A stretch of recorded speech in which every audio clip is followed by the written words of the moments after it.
As declarações do Eduardo Tagliaferro ontem repercutiram aqui em nível realmente colossal.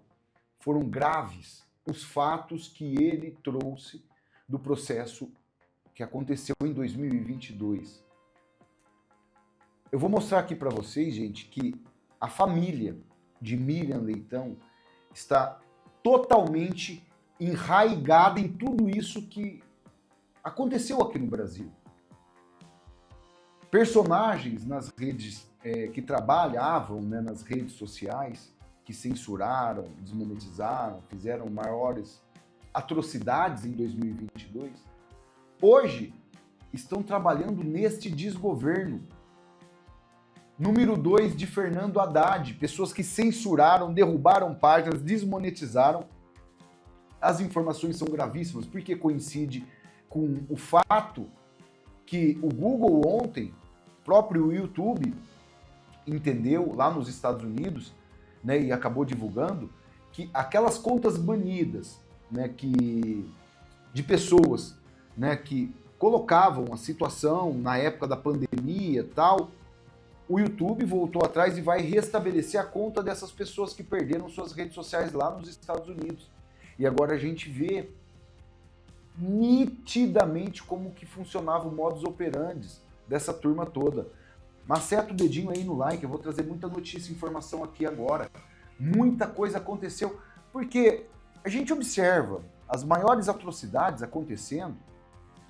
Olha isso aqui, do Tagliaferro, né, por exemplo. Moraes fez perseguição para que a eleição ficasse conforme o seu ideal. Isso aqui é gravíssimo. É óbvio, você não vai ver a Folha explorar, muito menos a Globo. Em audiência na Câmara, ex-assessor, olha que eles colocam, atacou o ministro, mas ele deu alguma pedrada, ele bateu no ministro, alguma coisa, não. Ele expôs o que aconteceu, eles colocam, ex-assessor atacou o ministro e ainda disse que o TSE, na gestão dele, ameaçava plataformas digitais. Cara, é um absurdo, isso aqui é um antagonista. Agora eu quero mostrar para vocês, porque fica nítido, né, as barbaridades bem debaixo dos nossos narizes. Sabe quem é essa moça? Essa cidadã? Ela é ministra do TSE, nomeada pelo Lula, celebrando manifestação contra a anistia e a PEC da blindagem. Celebrou a manifestação que teve, né, o showmício que teve no final de semana. Ela é ministra do TSE. Ela que, eventualmente, irá julgar algum processo ou outro que, se por um acaso tiver algum problema, alguma coisa. Se isso aqui, esse país já passou do limite das coisas mais absurdas. E a imprensa tentando abafar, tentando segurar, que tá tudo normal, tá tudo no campo democrático. Aqui agora sim tem democracia. Que agora nós estamos lotados de democracia. Gente, você imagina se o cara de fuinha lá, o tal do Otávio Guedes, Andréia Sádica, a Natuza Neri, Merval Pereira, esses elementos focassem toda, né, a militância deles para terminar com essas organizações criminosas que nós temos no Brasil, com o roubo e o escândalo na cara de todo mundo do INSS e várias outras mazelas, essas viagens nababescas que esse desgoverno faz. Esse Brasil seria rapidamente o país mais pica do mundo, esse país. Mas é 24 horas por dia só tentando militar politicamente contra Bolsonaro para ver se eles conseguem deixar o Lula lá. Afinal de contas, eles estão ganhando muito dinheiro, né? Estão ganhando muita grana. E vejam, essa discussão toda aqui, questão de Tarcísio, Bolsonaro, Tarcísio será o candidato. Sai uma mentira ali no Metrópolis ontem da Andresa Matais. Ô Andressa, é mentira, você sabe muito bem disso. Nós não votaremos em quem não o presidente Bolsonaro indicar. E outra, o presidente Bolsonaro, que é a nossa primeira escolha. Vamos falar, não, mas o Bolsonaro decidiu ali e tal, que não quer. É a Michelle. Ou se não o Eduardo. Ou se não o Flávio. Tem muitos Bolsonaro pra gente votar. Não adianta Centrão, esses elementos, o Mota, querer partir para esse campo. Não votaremos em quem não tiver ali realmente, e o único porta-voz do presidente Bolsonaro hoje, o único, é o Flávio Bolsonaro. Se não for o Flávio, a Michelle. É a Michelle ou o Flávio. São os únicos que a gente tem que ouvir. Porque eles deixaram o presidente Bolsonaro incomunicável, justamente esse era o plano deles. Que aí existem os porta-voz sem ser da família do presidente Bolsonaro para poder falar as coisas pelo presidente Bolsonaro. Ninguém votará. E eles sabem que nós somos a maioria, eles ficam colocando essas barbaridades aí para ver se parte da sociedade brasileira acredita. Né? A gente está muito bem ligado, porque principalmente as bombas que o Tagliaferro colocou ontem são graves demais. São graves demais. Eles estão tentando de todas as formas nos deturpar para poder tentar nos enganar, ludibriar. Olha aqui, ó. Da Câmara dos Deputados no Tribunal Superior Eleitoral revelou que um ex-diretor de uma rede social responsável por remover a administração Biden pelo Google, vamos ver aqui, dizendo que o Biden havia ameaçado o governo Biden, né, a administração Biden, ameaçava diariamente Meta, Google, para derrubar perfis de produtores de conteúdo de direita e conservadores, sem uma explicação jurídica, sem embasamento algum. Isso acontecia no Brasil? Essa estrutura da censura chegou a ameaçar as big techs, as redes sociais, para derrubar ou para diminuir o alcance ou censurar determinadas, ou não só pessoas específicas, mas grupos aqui no Brasil durante o período eleitoral? Isso é do seu conhecimento? Sim, esse trabalho, esse pedido, sim, de fato era realizado, era feito, inclusive, às vezes em reuniões, que a gente chama talvez de uma comissão dentro do próprio Tribunal Superior Eleitoral. As empresas de rede social, de software de comunicação, como a Meta, Google, Telegram, YouTube, participavam constantemente e sempre era pedido uma certa celeridade. A gente, inclusive, tinha alguns contatos de diretores dessas plataformas, nos quais a gente acabava encaminhando direto o ofício, antes mesmo de ele ter ido via oficial, para que aquele pedido do ministro Alexandre de Moraes fosse realizado um quanto antes possível. Mas eles sim eram ameaçados, inclusive com a derrubada da própria plataforma em todo o território nacional. Você poderia nos fornecer os nomes desses diretores que eram obrigados a derrubar perfis e conteúdo antes mesmo de uma nota oficial, para que a gente possa convidar essas pessoas na CPMI?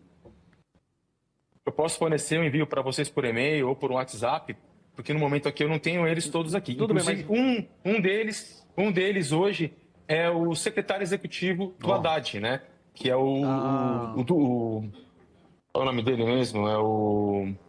Me deu branco agora. É o secretário executivo do Haddad. Então, me dá um minuto aqui que eu já falo. Só para confirmar aqui, se eu entendi. Um diretor que participou dessa estrutura de censura para derrubar perfis de direita, depois da vitória do candidato deles, conseguiu um cargo no Ministério da Fazenda.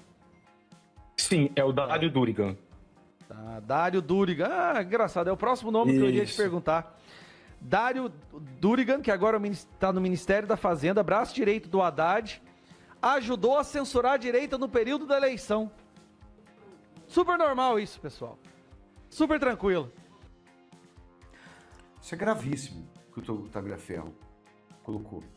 Um funcionário das redes sociais, trabalhava nas redes sociais, né, tal, censurou a direita, hoje trabalha no governo Lula. Absurdo. Aqui ele denunciou mais ainda. A imprensa colaborando com a censura e a perseguição. Vocês vão ver aqui, meus amigos, olha só. Infelizmente, Alexandre de Moraes manchou o judiciário brasileiro. Ele é uma vergonha nacional. E a imprensa também está colaborando com isso. Não é só culpa de Alexandre de Moraes. É uma imprensa que deveria narrar a verdade. Existe verdade e existe mentiras dos dois lados, e nós sabemos, tanto de um polo político quanto do outro. Porém, a imprensa, hoje, ela só narra fatos de um lado, ela escolheu um lado. Ela escolheu o lado de Alexandre de Moraes. Então, hoje, a imprensa, ela trabalha para Alexandre de Moraes. Vejamos uma coisa muito interessante que aconteceu, inclusive, comigo. No dia 8 de maio de 2022, eu fui vítima de uma emboscada, no qual houve um disparo de arma de fogo, falaram-se em violência doméstica, teve emissora que falou que eu joguei gasolina nas minhas filhas para tentar matar as minhas filhas. Um absurdo, manipulado por Alexandre de Moraes, fui condenado em primeira instância sem qualquer tipo de prova. A imprensa divulgou isso em massa. Até hoje, quando se fala em Eduardo Talhaferro pela imprensa, ela narra o fato atual, mas lá no rodapé, lá embaixo, ela volta ao dia 8 de maio de 2023. Eduardo Talhaferro foi exonerado por violência doméstica e disparo de arma de fogo, muitas vezes dizendo que eu atirei na minha ex-mulher. Porém, essa mesma imprensa que destruiu, naquele momento, a minha imagem e continua tentando destruir, sequer divulgou que eu fui absolvido por unanimidade, que não existe nenhum resíduo de pólvora na minha mão. Não existiu um laudo pericial. Não existiu disparo da minha mão. Não existiu violência doméstica. A pseudo-vítima dizendo que não teve violência, que não aconteceu. A imprensa faz muito bem isso, né? Tenta induzir, mentir, manipular. Só que agora, olha o que ele relata aqui, ó. Adivinha quem monitorava as redes sociais para dedurar ao ministro Moraes? Gisele Siqueira. É a nora de Miriam Leitão. Tagliaferro, nós estamos fazendo uma investigação para entender exatamente como que funcionava essa organização, como que funciona a hierarquia, as pessoas que participaram, a função de cada uma. E tem alguns nomes aqui que eu gostaria de trazer para a mesa e saber se o senhor poderia falar exatamente se essa pessoa participava dessa indústria da censura e perseguição estatal, se participava, em qual cargo, sob qual condição e qual função. Gisele Siqueira, nora da Miriam Leitão, foi secretária de comunicação do TSE. O que ela fazia exatamente, de que forma ela contribuía com essa estrutura da censura e perseguição? Bom, Gisele Siqueira, ela era secretária de comunicação do Tribunal Superior Eleitoral no período da gestão do até então presidente daquele tribunal, ministro Alexandre de Moraes. De fato, na hora da Miriam Leitão. A função dela dentro do tribunal, ao que eu sabia, era coordenar todo o serviço, gerir todo o serviço de comunicação e imprensa daquele tribunal. E assessorar o ministro Alexandre de Moraes com relação a tudo que envolvesse a mídia. Fazia, sim, esse trabalho, porém também participava de comissões, participava de trabalhos junto às redes sociais, tratar de uma forma mais rápida, mais ágil, as punições, os cumprimentos dos ofícios do Tribunal Superior Eleitoral. Ela, além disso, também fazia alguns pedidos, de vez em quando, ao gabinete para que fosse observado alguns perfis de direita, nunca de esquerda. Esse era o trabalho da Gisele dentro do tribunal. O trabalho dela era... Então, alguns perfis eram diariamente monitorados, eles se tornavam alvos para que se analisasse o conteúdo publicado neles e até descobrir algo que pudesse ser usado para derrubar esse perfil, certo? Exatamente. A nora de Miriam Leitão. Aí, nesse final de semana, teve as manifestações, as manifestações da esquerda, o showmício. Olha a coluna aqui do Leitãozinho, do filho de Miriam Leitão, Matheus Leitão, escreveu: a mulher que abalou o bolsonarismo organizando os atos contra a anistia. Coloca aqui a esposa de Caetano Veloso. Há uma ironia que merece ser sublinhada nesse momento turbulento da vida brasileira. Enquanto partidos e lideranças políticas patinam em sua capacidade de mobilizar, a produtora cultural Paula Lavigne assume quase sem querer o protagonismo da resistência democrática. Mais conhecida como uma das principais produtoras do Brasil, Paula Lavigne foi capaz de articular em poucos dias aquilo que a esquerda não conseguia há meses. Talvez anos, levar às ruas uma multidão dispostas a dizer não aos retrocessos que ameaçam o Brasil. Essa família de mamateiro, e a Miriam Leitão ganhou um cargo lá na Academia Brasileira de Letras, totalmente descredibilizada. Que Academia Brasileira de Letras? Justamente por todo esse apoio ao regime. Notem como funcionam as coisas. Esses apoiadores estão ganhando tudo. Cara que trabalhava na rede social hoje é integrante do governo, lógico, né? Ele tem um campo, ele tem os contatos. Nora de Miriam Leitão é casada com aquele cidadão que apareceu meses atrás, lá naquele vídeo do Jornal Nacional, nos bastidores, contando a condenação de Bolsonaro, o processo encaminhou tal, ele andando nos corredores, junto com aqueles outros jornalistas tal, né? Vejam o núcleo. Tudo que acontece nesse país de ruim tem a digital da Globo. Tem a digital desses perversos. Nada disso estaria acontecendo. Eles deturpando. Nós estamos num regime de ditadura, pior até do que da Revolução de 1964, mas eles tentam passar a imagem que não está acontecendo nada. É tudo por justiça democrática. Os caras lomba você o dia inteiro, nada está acontecendo. São coisas absolutamente surreais. Senador flagrado com dinheiro na cueca, aquele que apareceu que a Polícia Federal arrancou um monte de dinheiro da cueca dele, do bumbum dele também, né? Critica a PEC da blindagem, vai na contramão da história. O processo dele está parado lá no Supremo Tribunal Federal até hoje. A imprensa não fala nada disso para você, absolutamente nada. Aí querem ver o cúmulo do absurdo, isso aqui também a imprensa não fala nada. Governo Lula torra quase 1 bilhão 200 milhões de reais em viagens somente este ano. Esse desgoverno se resume a privilégios e benefícios para os parceiros. Nada mais do que isso. Olha, dispararam para 1 bilhão 200 milhões as despesas do governo Lula com viagens somente esse ano. Nada de bom acontece no Brasil. Não tem uma obra. Você não vê absolutamente nenhuma infraestrutura sendo feita aqui no país. Não. Só se resume em privilégios. Por que eles gastam desenfreadamente? Por quê?